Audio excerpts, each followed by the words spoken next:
Hi అండి, అందరికీ నమస్కారం. వెల్కమ్ టు మై ఛానల్ అండి. ఈ వీడియోలో ఉద్యోగులకు చంద్రబాబు కీలక హెచ్చరిక జారీ చేశారండి. ఆ వివరాలు అయితే తెలుసుకుందాము. వీడియోని ఎక్కడే కానీ స్కిప్ చేయకుండా చివరి దాకా చూడండి. అప్పుడే పూర్తి ఇన్ఫర్మేషన్ అర్థమవుతుంది.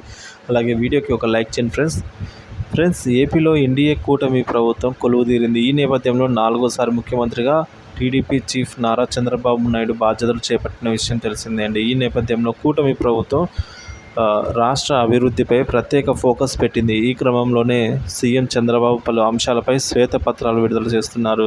ఈ క్రమంలో నేడు విద్యుత్ రంగంపై శ్వేతపత్రం విడుదల చేశారండి. విద్యుత్ రంగ సంస్థకు 1,29,000 కోట్ల బకాయిలు ఉన్నాయని సీఎం వెల్లడించారు. గత ప్రభుత్వం పాలన ఎలా ఉందో ఈ లెక్కలను చూస్తే అర్థమవుతుందని అన్నారు. 2004లో తన పవర్ పోయింది, కానీ పవర్ సెక్టార్లో తీసుకొచ్చిన సంస్కరణలు శాశ్వతంగా ఉన్నాయని ఆయన పేర్కొన్నారు. ఈ సందర్భంగా అధికారులకు సీఎం చంద్రబాబు కీలక ఆదేశాలు జారీ చేశారండి. అధికారులతో సీఎం మాట్లాడుతూ పవర్ కట్స్ ఉండవని చెప్పారు. ఎవరైనా సరిగ్గా పనిచేయకపోతే సీరియస్ యాక్షన్ తీసుకుంటామని తెలిపారండి. నో వోల్టేజ్ సమస్య ఉండదు, పవర్ ఎప్పుడు కట్ అయింది అనే వివరాలను ట్రాక్ చేసే అవకాశం ఉందని, అన్ని మానిటరింగ్ చేయొచ్చు అని చెప్పారండి. ఇక క్వాలిటీ విద్యుత్ అందిస్తాము, ఒక్క ఫిర్యాదు కూడా రాకూడదు అని అధికారులకు ఈ మేరకు చంద్రబాబు సూచించారు ఫ్రెండ్స్.